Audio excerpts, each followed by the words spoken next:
I had known Julia, my best friend, since college. We raised our kids together, went through divorces together, and shared everything, except secrets, or so I thought. Last summer, Julia had to travel abroad for work. Her son, Aaron, now 22, had just returned from university. She asked if he could stay with me while she was gone. I had no issue. He was practically family. A sweet boy I had watched grow into a quiet, intelligent man. One morning after a run, I jumped in the shower. My bathroom door didn't lock, it never needed to, or so I thought. I was rinsing my hair when I heard the door creak open. "Aaron," I called out, but he had already seen me, standing under the water, fully exposed. Instead of turning away, he froze. I reached for a towel in panic.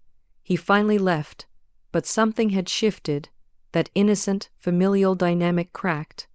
Later that evening, when I tried to talk to him about what happened, he apologized, but his eyes lingered. His words, though respectful, hinted at something deeper. He confessed he'd had feelings for me for a while, but never acted because he respected his mom and me. But emotions don't always follow logic. Over the next few days, something unspoken pulled us closer. One night, we sat on the couch watching a movie, and his hand brushed mine. It lingered. I should have stopped it, but I didn't. We kissed. It turned into something more. The aftermath was a chaos of emotions: desire, guilt, shame, confusion. I was his mother's best friend. I had betrayed her trust in the deepest way. But Aaron wasn't just a kid anymore. He saw me, really saw me, in ways no one had in years, and I felt alive, wanted, needed. I ended things before Julia returned. I couldn't look her in the eye. Aaron and I never spoke of it again. He eventually moved out. But the guilt never left. Neither did the ache of knowing I had crossed a line I could never uncross.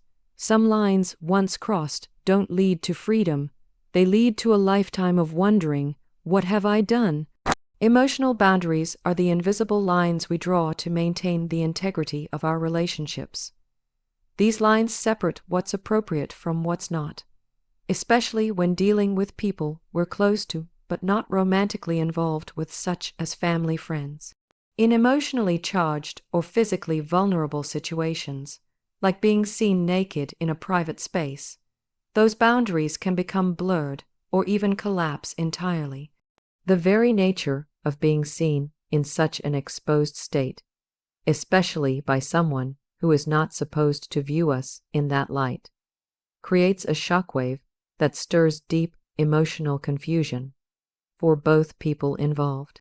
Vulnerability is not only physical, but also deeply emotional. When someone unexpectedly sees us in a moment of privacy, it can feel like an invasion, even if no harm was intended. But when there is already an underlying emotional connection or latent attraction, this exposure can act as a catalyst. Suddenly, feelings that were hidden or suppressed begin to surface. This happens more often in emotionally close relationships where trust and comfort have built over time. In this case, being seen in the shower isn't just about nudity. It's about being unguarded, raw, and real. It taps into a primal layer of human interaction, where the body and emotions are both laid bare. Emotional vulnerability is also heightened when someone has experienced long-term emotional neglect, loneliness, or a lack of intimacy. In those cases, being seen, truly noticed, can feel like water to someone dying of thirst. The attention, even if inappropriate or sudden, can feel intoxicating. When the person providing that attention is someone familiar, yet forbidden, it creates an intense, disorienting cocktail of desire and guilt. The emotional lines that once seemed so clear suddenly seem negotiable. The moral compass, influenced by years of emotional drought, may begin to spin off course. Age difference and relational roles further complicate this dynamic. If the younger person is transitioning into adulthood, like a best friend's son returning from college, he may be seeking validation, connection, and maturity. He may also be experiencing his own emotional shifts, where authority figures, mentors, or older women become objects of fascination. At the same time, the older woman may be confronting aging, emotional invisibility, or unmet desires. The mutual recognition of one another as emotional beings, not just as roles mother's friend and son, can lead to a dangerous level of intimacy that feels like fate, but is really a convergence of unresolved emotional needs. These moments test emotional boundaries not only between the two individuals involved, but also in the wider web of relationships that connect them. When emotions are stirred inappropriately, especially in trusted relationships, shame, confusion, and denial can flood in. Often, one or both parties will attempt to rationalize what happened or suppress it. But once vulnerability is exposed and feelings arise, the dynamic between them is permanently altered. Even if the act is never repeated or even mentioned, the emotional boundary has already been breached. What makes these moments so intense is that they rarely come from malice or planning. They are born from spontaneous emotional reactions that can feel both euphoric and destructive. The temptation to seek emotional connection in someone off limits reveals just how human and flawed people are. It also reveals how quickly trust can be compromised when emotional vulnerability isn't handled with care. When we're seen not just physically, but emotionally, without our usual armor, we either retreat to protect ourselves, or we move closer and risk everything. Infidelity is often thought of in physical terms, but at its core lies a complex emotional architecture built on secrets, internal conflict, and an overwhelming sense of guilt. The moment a line is crossed, whether physically or emotionally, a secret is born. And secrets in relationships don't just live quietly. They carry weight. That weight presses on the conscience, distorts perceptions, and silently changes how one behaves around everyone involved.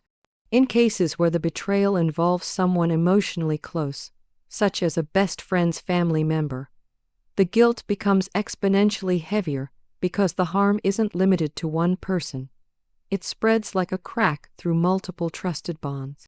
The initial secrecy that follows an act of infidelity may not even feel like deceit at first. It often comes wrapped in justifications, silence, or denial. The person involved might tell themselves it was just a moment, just a mistake, or that no one was truly hurt. But internally, the emotional turmoil begins to brew.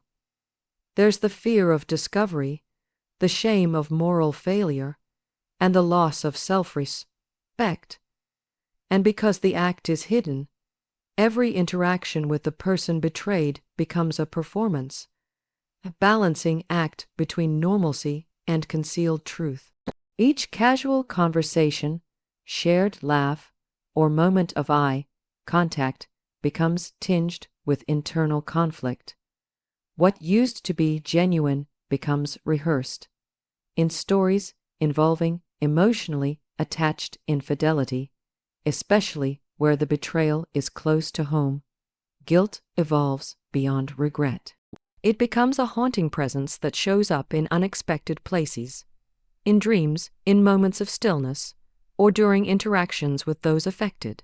For instance, looking into the eyes of a best friend and knowing she trusts you completely, unaware that you have betrayed that trust with her own child, carries a torment that lingers far longer than the physical act itself. The heart and mind engage in a tug-of-war between confession and concealment. The urge to unburden oneself is powerful, but so is the fear of shattering everything the relationship once stood for. The emotional intensity of the betrayal is also tied to the depth of the relationships involved. A one-night stand with a stranger may be written off as a lapse in judgment, but a moment of intimacy with someone emotionally intertwined in your life, like the child of a best friend, is far more complex.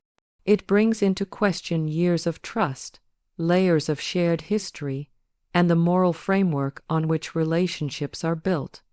it's not just about cheating. It's about breaking a bond that was supposed to be unbreakable. The secret also changes the way people see themselves. One might have considered themselves loyal, trustworthy, and protective, but the betrayal forces a reevaluation. The mirror no longer reflects the same person. That internal dissonance creates a heavy emotional burden.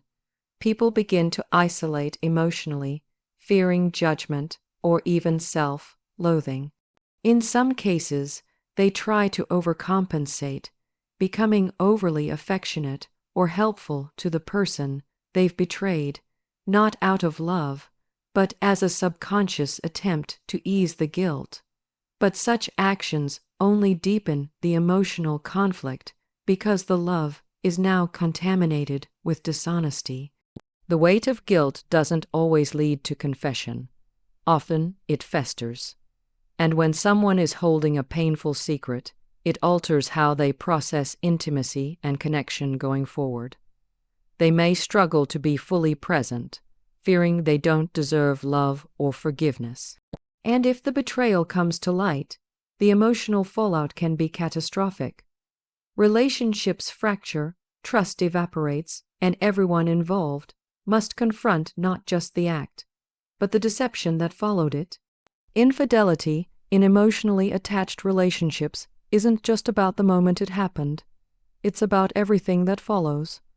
The secret becomes its own entity, shaping emotions, decisions, and identities in ways that are often more damaging than the act itself.